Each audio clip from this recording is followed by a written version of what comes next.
Allô Radio Imo, les auditeurs ont la parole. Bonjour à tous, bienvenue sur Radio Imo, bienvenue dans Allô Radio Imo. Je suis ravie de vous retrouver. Vous le savez, Allô Radio Imo, c'est votre émission. Vous nous posez des questions sur les réseaux sociaux et on y répond chaque semaine avec 2 experts. Aujourd'hui, nous allons voir comment les nouveaux modes de travail influent sur l'immobilier. Et pour ce faire, je reçois Fleur Cabelli. Bonjour. Bonjour. Vous êtes consultante senior pour The Boson Project. Et à ma gauche, Sophie Distel. Bonjour. Bonjour. Vous êtes directrice de République Immo et de République Workplace. Alors, ce sont des filiales, on va dire, des entités de République. Exactement, un organisateur d'événements présent sur une douzaine d'écosystèmes, dont le Workplace et l'IMO. Alors, c'est quoi, organisateur d'événements ? Qu'est-ce que vous faites concrètement ? On agite des communautés, donc autour de plusieurs écosystèmes, les achats, les RH, l'event, etc. Et donc, dans mon cas, le Workplace et l'IMO, avec plusieurs formats d'événements pour se faire, des rencontres d'affaires, des dîners plus intimistes et des trophées. D'accord. Et alors, Boson Project, The Boson Project, c'est un de vos partenaires, un de vos nombreux partenaires. Exactement, c'est l'un de nos partenaires présents sur un certain nombre d'événements et en ce moment, un partenaire encore plus proche, on va dire, parce que nous sommes partenaires d'une étude que lance The Boson Project, d'où l'actualité du moment. Voilà, alors c'est vrai que nous, on a beaucoup de demandes de nos auditeurs qui nous questionnent sur les nouvelles tendances IMO et donc il y a alors évidemment sur le résidentiel, sur les bureaux, sur les loisirs. Et donc là, on va parler aujourd'hui essentiellement des bureaux. Vous, donc, chez The Boson Project, vous avez ouvert une étude en ligne, c'est ça, qui est d'ailleurs toujours ouverte. C'est-à-dire qu'on peut toujours y répondre, mais vous avez déjà quelques chiffres. Comment ça fonctionne ? Expliquez-nous, Fleur. Oui, on a lancé une enquête parce que nous, on est à la fois cabinet de conseil sur tous les sujets humains qui ont un rapport avec le travail. Donc l'organisation, la culture, le management, le leadership, la génération Z maintenant, et forcément l'immobilier, parce que l'immobilier est un sujet humain par excellence, parce que ça impacte énormément la façon dont on vit au quotidien, la vie des travailleurs. On passe notre vie au bureau, en fait, en quelque sorte, plus que chez nous. Donc c'était hyper important qu'on aille regarder.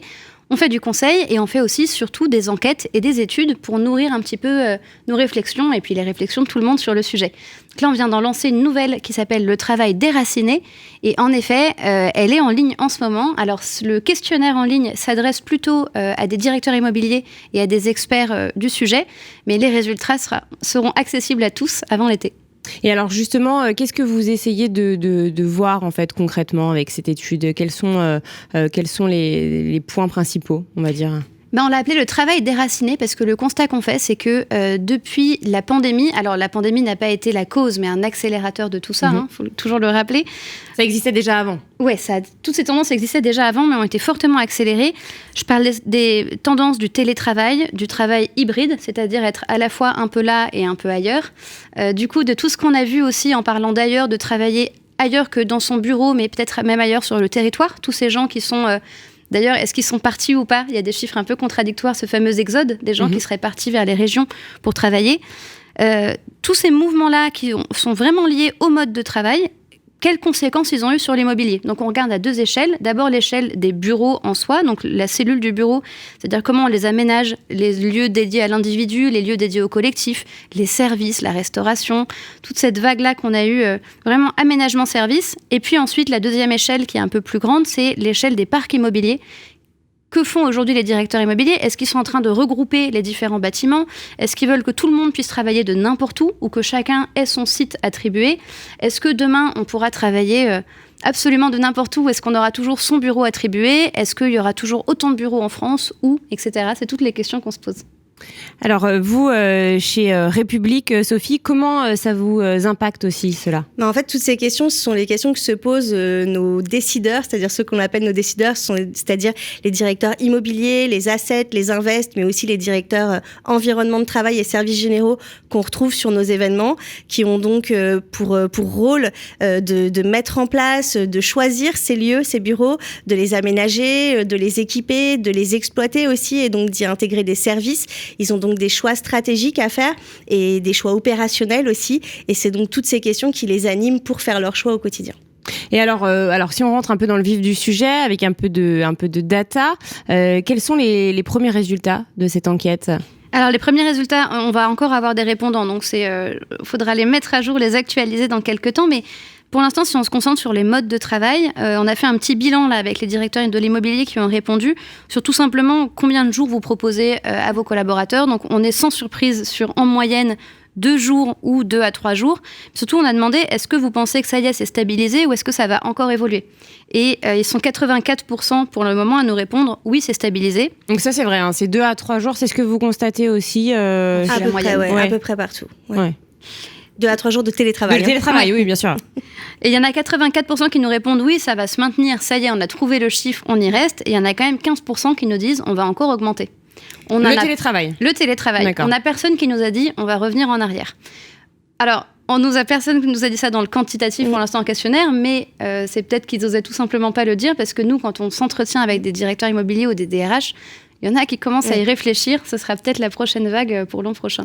Nous, sur nos dîners en plus petits comités avec des décideurs, on a quand même toujours aussi quelques acteurs qui nous disent que, notamment par des volontés de la direction et du top management, ils envisagent quand même encore un vrai retour en arrière et un durcissement de ton, puisque ce serait un peu ça l'idée, de resserrer la vis chez certaines sociétés. Parce que quelles sont les limites en fait du télétravail qu'on vous fait remonter ?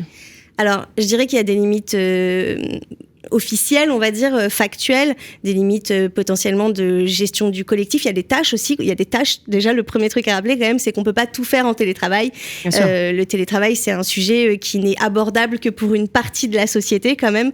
Mais si on reste sur les postes télétravaillables, comme on dit, les limites, ça va être le collectif, voilà, la collaboration, la création aussi d'un sentiment d'appartenance. Alors après, tout est une question de proportion. Encore une fois, c'est pas une journée ou 2 journées de télétravail sur la semaine qui vont impacter le sentiment d'appartenance à l'entreprise, mais plus certains s'interrogent sur le sujet. Et puis, il y a aussi la question du fait que le télétravail génère malgré tout des inégalités. On ne vit pas tous dans les mêmes conditions. On n'a pas tous les mêmes conditions chez soi, même si télétravail ne veut pas forcément dire home office. On voit un gros boom, notamment des bureaux opérés, comme tous ceux qui sont proposés par Spaces, WeWork, IWG et autres, qui marchent très bien.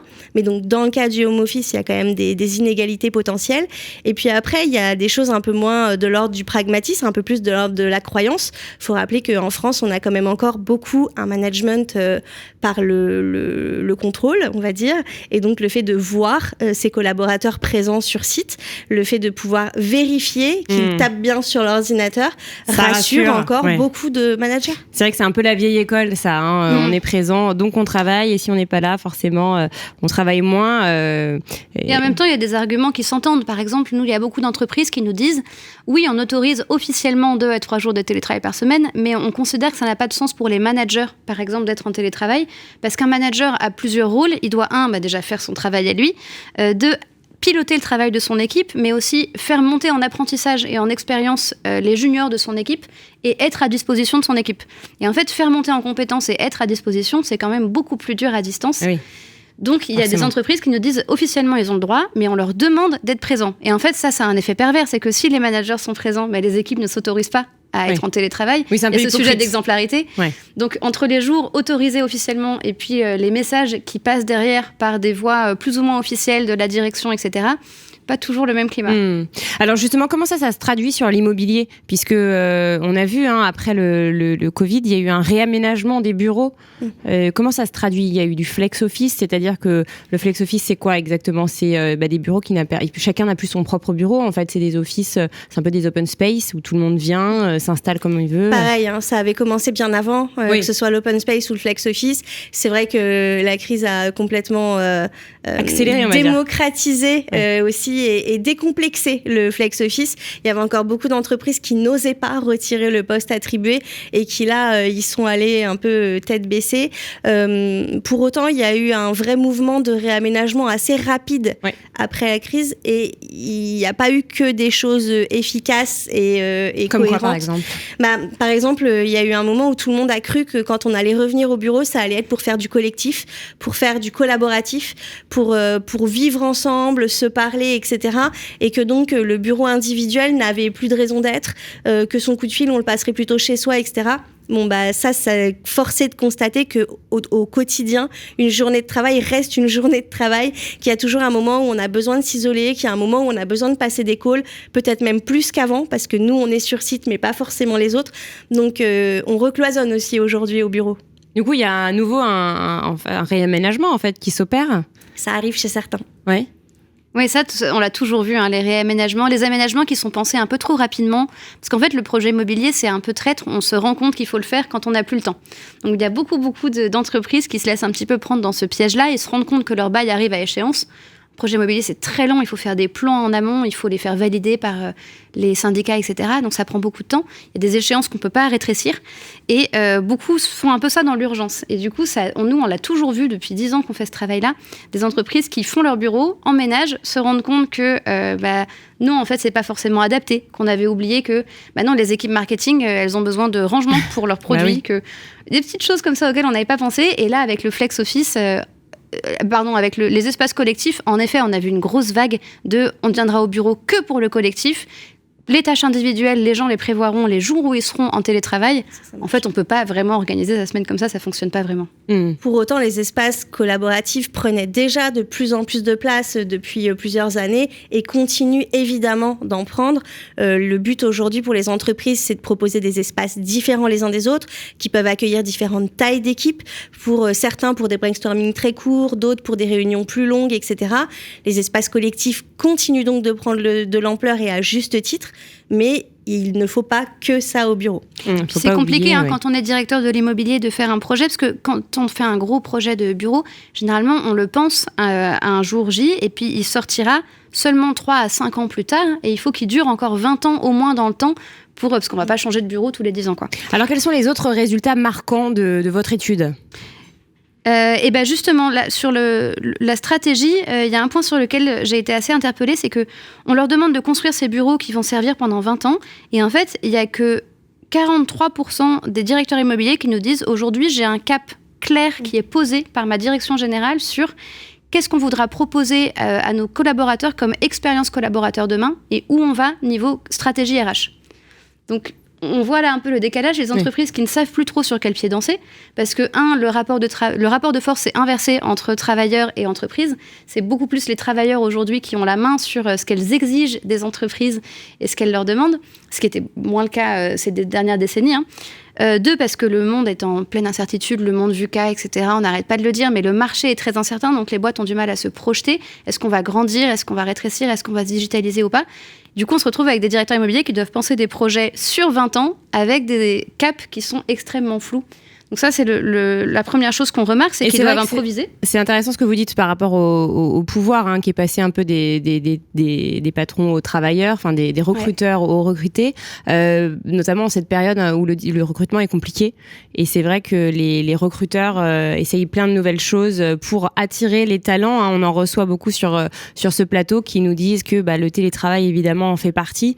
C'est ce que vous constatez aussi Oui, tout à fait. Et on voit d'ailleurs un gros rapprochement des services immobiliers et environnement de travail avec les DRH, parce que donc Fleur le rappelait, l'immobilier c'est avant tout au service de l'activité. Le principal c'est ça, le driver c'est ça. On doit donc accompagner l'activité de l'entreprise, coller avec sa croissance, coller avec l'image qu'elle a envie de donner et coller avec les bassins d'emploi qu'elle veut recruter. Donc oui, il faut être une société attractive, oui, il faut coller avec ses valeurs, mais on voit aussi qu'il va y avoir des choix immobiliers qui vont se faire aussi par rapport à des bassins d'emploi.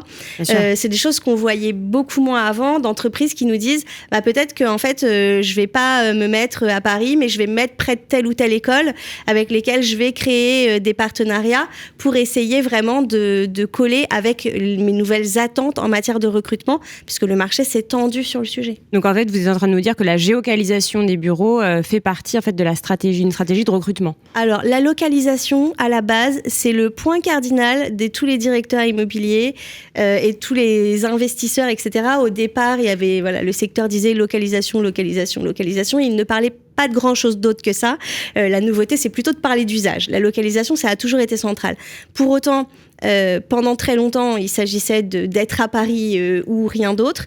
Et là, on voit arriver une diversité de solutions un peu nouvelles en matière de localisation, parce que justement, les bassins d'emploi, ils sont pas tous à Paris, que les talents à attirer ne sont pas tous là, et que c'est pas là qu'ils ont tous envie de vivre. Donc, bien sûr. Et c'est vrai qu'il y a une étude récente qui a été publiée par CBRE sur justement les Français, et un des résultats, c'est que les Français veulent beaucoup moins de temps dans les transports pour se rendre sur le lieu de travail. Ça, c'est un des points majeurs qui est ressorti de cette étude. Est-ce qu'on peut continuer du coup avec les résultats marquants de votre étude, Fleur ?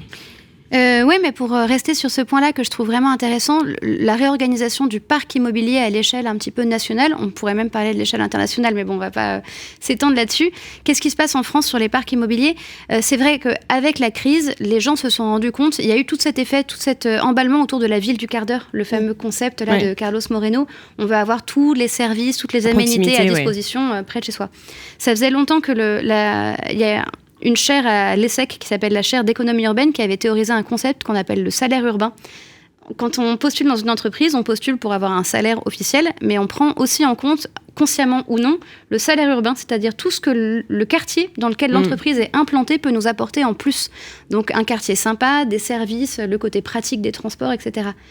Et ce concept, il est encore plus d'actualité à l'heure du post-pandémie, où tout le monde s'est rendu compte qu'en fait, oui, les transports, en fait, ça devient insupportable, que avoir un bureau au milieu d'une zone d'activité, c'est de plus en plus compliqué, parce qu'on n'a pas la vie qui va avec, on n'a pas toutes les aménités auxquelles on s'est habitué pendant le confinement, d'avoir ces petits commerces en bas de chez soi, de pouvoir aller récupérer ses enfants à la crèche assez facilement, etc.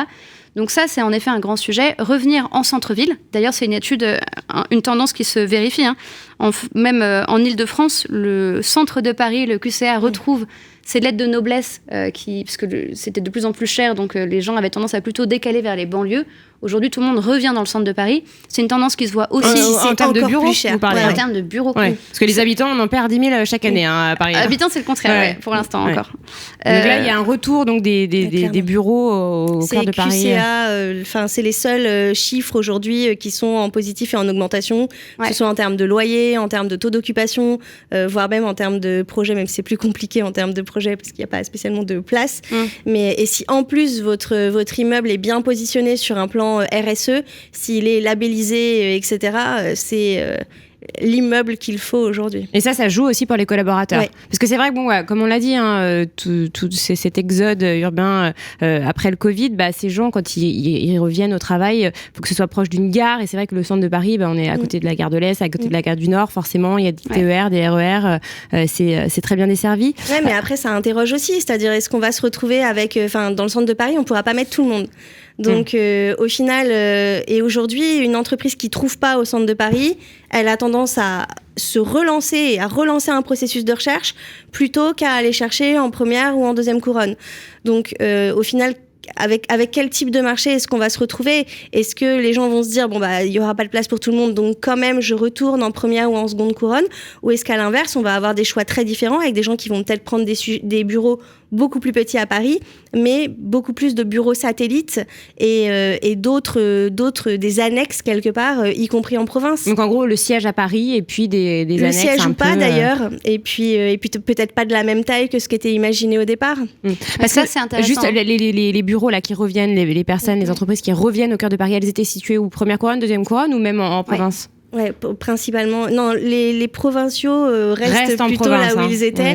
Ils y trouvent bien leur compte généralement, ils y sont bien. Ce qui les empêche pas d'avoir une annexe à Paris pour certains d'entre eux, que ce soit dans le cadre de leur bureau, de bureaux qu'ils louent ou de bureaux opérés avec des solutions beaucoup plus flexibles et des engagements beaucoup plus souples.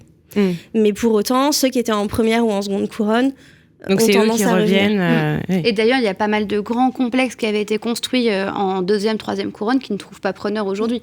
Donc ça pose aussi la question de qu'est-ce qu'on va faire de toutes ces surfaces de foncier qu'on a construites. Il faut absolument les remplir. La Défense qui est aujourd'hui à 20% de vacances. Alors 20% de vacances parce qu'il y a des nouveaux projets qui sont sortis, qui sont en commercialisation aussi. Le chiffre est un peu dramatique, mais La réalité est loin de l'être. Faut réinventer ces quartiers-là et il y a plein de projets qui sont en cours pour redonner envie d'aller à la Défense, mutualiser les services entre les tours, arrêter d'être tous dans son silo, dans sa tour d'ivoire, plutôt faire des choses ensemble, se reconnecter au quartier. Il y a plein de projets qui se lancent pour refaire vivre ces quartiers-là. Et pour continuer sur le thème que Sophie avait lancé, ça c'était pour le centre et la périphérie, mais si on regarde Paris et les régions, on a beaucoup parlé à un moment, pendant le confinement, de l'exode. Tous les cadres seraient partis se mettre au vert. Alors ça, on a prouvé que c'était faux. On a prouvé que c'était faux. C'est pas étonnant. En revanche, il y a quelque chose qui se passe, c'est que ces 10 dernières années, ces 20 dernières années même, les entreprises étaient très concentrées sur le fait de rationaliser leur parc immobilier. C'est-à-dire que souvent, il y avait pas mal d'entreprises qui avaient 5-6 petits bureaux dans une même région, parce qu'ils avaient fait des acquisitions, parce que... ils avaient mis une petite équipe qui venait d'acheter dans un endroit, etc. Et ils ont passé, là, 10-20 ans à rationaliser, c'est-à-dire à créer des grands sièges régionaux. Donc maintenant, on a un grand siège à Lyon, un grand siège dans chaque ville de France. Ça, même niveau gouvernance, c'est hyper intéressant, parce qu'avant, on avait plein de petits chefs un peu partout. Maintenant, on a le grand chef de Lyon, le grand chef de Marseille, le grand chef de Lille et le grand chef de Paris. Donc ça redistribue un petit peu les cartes au niveau de l'entreprise. Et il y a une nouvelle question qui se pose, là, la question pour demain pour les entreprises, c'est plutôt, une fois qu'on a fait ça, est-ce que ça a encore du sens de chercher vraiment à réunir 1000 personnes, 800 personnes dans un même bâtiment ? Parce qu'en fait, au-delà de 200 personnes, est-ce qu'on arrive encore à se parler ? Est-ce que ça a vraiment du sens ? Est-ce que si on empile les gens dans une tour, ils se parlent les uns aux autres ? Donc là, il y en a pas mal qui sont dans une nouvelle réflexion, une nouvelle vague de rationalisation du parc immobilier, est-ce qu'on veut vraiment rassembler tout le monde dans ces géants campus, comme on l'a vu ? Dans ces cas-là, il faut que le campus soit vraiment un substitut de ville pour faire du lien. Si c'est juste un bâtiment où il y a tout le monde empilé, est-ce qu'on ne ferait pas mieux d'en mettre justement à Nantes, à Grenoble et dans pas mal de villes ? Surtout qu'un très grand campus, il ne sera jamais central par définition. Vous ne trouverez pas l'espace pour c'est compliqué dans Paris, un très grand campus. Mais ça, c'est une question qui divise. On a posé la question dans l'enquête. Est-ce que pour vous, c'est une stratégie à laquelle vous croyez de proposer des postes dans d'autres villes que Paris pour justement attirer des talents, profils de cadres et des talents qui voudraient faire ce fameux exode.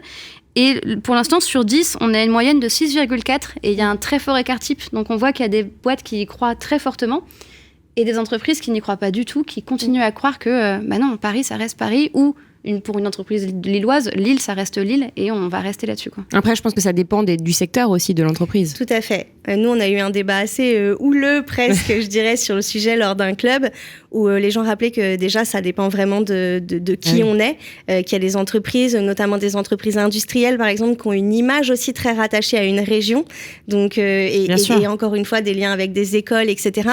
Et puis, il y a carrément des directeurs IMO qui ont eu un discours que j'ai trouvé... intéressant de dire, est-ce que c'est pas même de notre responsabilité de proposer des bureaux, voire des sièges ailleurs ? Est-ce que en continuant de tous s'agglutiner dans les mêmes 10 mètres carrés à Paris, on ne joue pas forcément contre la qualité de vie de nos occupants ? Tous réclament aujourd'hui de la qualité de vie, du bien-être et de la santé mentale. C'est les attentes premières des salariés aujourd'hui. Est-ce qu'en voulant tous s'installer à Paris, centre ou ailleurs, on n'est pas en train de jouer contre nos salariés de demain ? Et les critères qui font beaucoup sur la localisation Paris aux régions, c'est sur cette capacité à se mettre en réseau ou le nécessité à rassembler tout le monde. Nous, on a vu que c'était beaucoup des critères culturels. Par exemple, est-ce qu'on est plutôt une boîte française, de culture française ou anglo-saxonne ? Les anglo-saxons ont beaucoup plus de facilité culturellement que nous à travailler en réseau et à se diviser un petit peu partout. C'est vrai. Est-ce qu'on est une boîte internationale ou pas ? Parce que quand on est une entreprise internationale, de toute façon, on travaille toute la journée avec des gens qui sont dans d'autres pays. Donc, être dans le même bureau que les gens avec qui on travaille, finalement, peu importe, ça a moins de sens que quand tout le monde travaille ensemble dans le même pays. Et le troisième critère, c'est évidemment l'activité. Et là, on rentre dans d'autres considérations. Les entreprises, on n'en a pas encore parlé, et c'est toujours une grande erreur, les entreprises qui ne peuvent pas proposer de télétravail à tous leurs salariés. Les boîtes de retail, les industriels qui ont une majorité de leurs salariés qui ne peuvent pas télétravailler. Pas possible, Qu'est-ce qu'on fait avec eux ? Est-ce qu'on peut continuer à proposer toujours plus d'avantages aux cadres qui ont du télétravail ? Est-ce qu'il faut compenser pour le reste ? Et est-ce qu'on ne peut pas essayer de rapprocher un peu les deux ? Un truc qui me paraît hyper intéressant, c'est ces directeurs immobiliers qui nous disent « Moi, je rêve que tous mes cadres aillent travailler au moins une journée par semaine en magasin ou en usine, dans un petit bureau, mais qu'au moins ils soient au contact des gens qui font finalement la valeur de l'entreprise. On va être sur le terrain avec les gens qui sont sur le terrain. Un petit mot peut-être sur l'intérieur donc de ces bureaux avec les différentes zones. On a beaucoup parlé des demandes des collaborateurs, les zones, les bulles de concentration, de plus en plus de services. Vous en avez parlé en début d'émission. Là, est-ce que vous avez un peu de stats là-dessus ? Sur les bureaux, oui. Alors il y a pas mal d'études qui sont sorties, mais nous du coup on a des chiffres tout frais.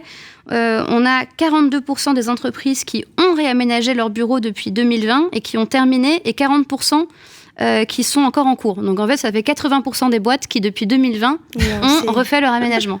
C'est énorme. Alors ça peut être soit de fond en comble, soit simplement réaménager les plateaux. On a 46% des entreprises qui ont plus d'espace dédié au collectif qu'avant. Donc, on est sur une nette augmentation des espaces dédiés au collectif. Sophie. Et sur la réduction des surfaces, on a 72% des entreprises qui ont réduit leur surface depuis 2020 aussi. Côté service, on vient de faire Work Night, donc les trophées du Future of Work. Donc on a vu passer un certain nombre de projets, et donc ça donne une bonne idée de ce qui se passe en ce moment sur le terrain. Donc effectivement beaucoup de réaménagements, mais aussi beaucoup de mouvements côté service. Ce qui bouge beaucoup, c'est d'ailleurs l'attente numéro 1 des salariés, c'est la restauration. Donc avant la crise, on avait déjà vu que ces espaces de restauration devenaient des espaces de travail pour être utilisés toute la journée, etc. Aujourd'hui, la restauration en entreprise, c'est un vrai casse-tête parce que c'est l'attente numéro 1 des salariés, mais on ne sait pas combien va y avoir de personnes sur site, quel jour. Et il y a des pics hauts, mais aussi des pics très bas. Donc, et ça, faut gérer, en fait. C'est hyper compliqué à gérer. Donc, proposer du bon avec un service très flexible, accessible à tous, c'est vraiment pas simple. Heureusement, la restauration d'entreprise a beaucoup d'acteurs qui travaillent beaucoup sur le sujet, qui proposent plein de choses très innovantes. Il y a des startups aussi maintenant. Plein. On en avait pas mal en candidats, et y compris certaines qui ont gagné des prix d'ailleurs, comme Bolk, Foodles, etc. Foodles, je crois que je les avais reçus dans une émission, et c'est incroyable. Ils font un frigo intelligent. C'est ça. Et Bolk, ils font à peu près le même genre de choses, mais avec de la recette sur mesure. Ils ont fait ça avec Blablacar. Enfin, il y a vraiment plein d'acteurs de la restauration qui changent la donne. On a aussi vu plein de choses autour de la santé mentale et physique, que ce soit un pédalier à mettre sous le bureau, ou une cabine téléconnectée à des médecins pour une consultation rapide avec ordonnance au bureau, des salles de sieste ou même des salles d'allaitement. Voilà. Après, donc on voit plein de choses qui se passent de ce côté-là, mais on voit aussi une vraie rationalisation et une forme de raison au sein des entreprises. On n'est plus dans le boom de la conciergerie qui propose tout et rien. Un service aujourd'hui, pour qu'il perdure, il faut qu'il soit utilisé, il faut qu'il soit rentable assez vite. Les entreprises sont prêtes à faire du test and learn. Elles essayent, ça marche, tant mieux, ça marche pas, elles changent. Le but n'est pas d'avoir une débauche servicielle sur site, il est de se servir du quartier et de proposer les services pertinents et adéquats au bon moment à ses collaborateurs.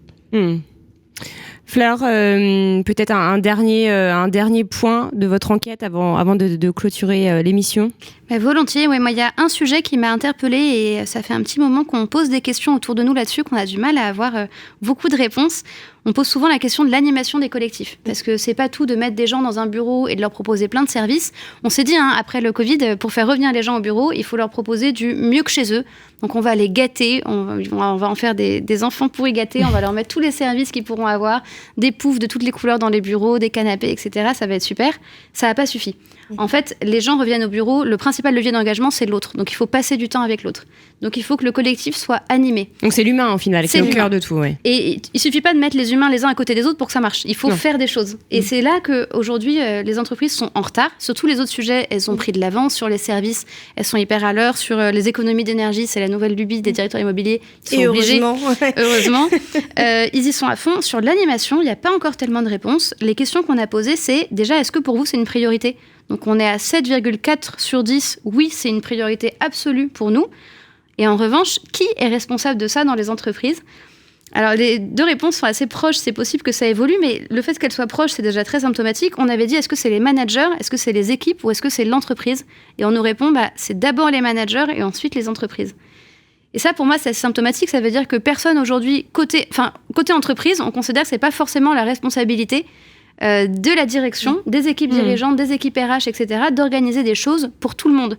Donc si on le dédie aux managers, ça veut dire qu'il va y avoir des inégalités, des inéquités, parce qu'il y en a qui sont meilleurs que d'autres, il y en a qui aiment plus ça que d'autres. Et si c'est responsabilité côté entreprise, en fait, les gens ne sont pas formés. Les équipes RH aujourd'hui ne savent pas faire. Elles n'ont pas le temps, c'est pas dans leur fiche de poste. Des équipes immobilières non plus. Donc pour l'instant, on a un très gros flou sur ce sujet, un gros manque qui anime la vie du collectif. On est capable d'organiser les petits déj du mardi matin. Est-ce que ça suffit ? C'est déjà pas mal, les pour petits nous, c'est déj. déjà le grand sujet. Si en plus il y a des chouquettes, on est pas mal. Des petits pains au chocolat, c'est pas mal. Pour autant, dans les entreprises à la pointe, on voit arriver des bureaux de service, donc des desks serviciels où on va, que ce soit avec son problème d'ordinateur ou avec son problème de siège ou avec son envie d'un event qui commence à arriver. Moi, ce que je retiens quand même, c'est que c'est encore une responsabilité qu'on veut donner au manager. Le manager, il a pris cher quand même pendant cette crise. Pas de télétravail, il faut animer. Accessoirement, il avait déjà un métier pas facile et là maintenant en plus il doit manager des gens en situation de travail hybride. Si en plus il doit animer, juste pour rappel, il n'a pas été formé, toujours pas, et a priori on voit pas les entreprises se diriger vers une formation en masse de ces managers. Je trouve ça hyper dommage. À l'heure du travail hybride, je pense qu'ils ont besoin d'outils et d'accompagnement, que ce soit sur le technique ou sur les soft skills, comme on dit, pas par chez moi parce que mon accent ne le permet pas. On a très bien compris, ne vous en faites pas. Mais je pense que ça va quand même être un chantier sur lequel il va falloir se mettre à un moment ou à un autre, la formation des managers. Donc un des grands axes de travail pour les mois, les années à venir. L'émission touche à sa fin. Merci beaucoup. Alors je vais quand même rappeler que le questionnaire donc sur ces sujets collectifs est toujours d'actualité. Où on peut le retrouver ? Sur la page LinkedIn de The Boson Project. Voilà, tout simplement. Et puis pour République, la nuit de l'IMO aura lieu le 3 juillet à Paris. Un petit mot sur cet événement. Tout à fait. On vient de faire les trophées donc Work Night, le futur du travail. Et là, on va s'intéresser à la ville de demain avec des trophées pour mettre en avant tous les projets, les solutions et les bonnes pratiques en matière d'immobilier au sens large. Parce qu'on l'a dit, ce qu'attendent les gens, c'est avant tout de la mixité et une ville bien faite. Donc, on attend vos candidatures. Et donc ça, c'est où C'est le 3 juillet à Paris. Là, pour l'instant, on est vraiment dans la collecte de candidatures et ensuite la cérémonie aura lieu le 3 juillet à Paris. Et où on peut, se renseigner à partir des infos utiles. Sur la page de République Workplace ou de République IMO plutôt d'ailleurs, il y a tout ce qu'il faut pour candidater, que ce soit avec des projets de bureau, de commerce, tertiaire ou de retail. Eh bien voilà, merci infiniment à toutes les deux. Nous on se retrouve dès la semaine prochaine pour un prochain numéro de Allo Radio Imo. À très vite. Allo Radio Imo, posez vos questions à nos experts sur les réseaux sociaux, à réécouter et à télécharger sur le site radio.imo et sur toutes vos plateformes d'écoute habituelles.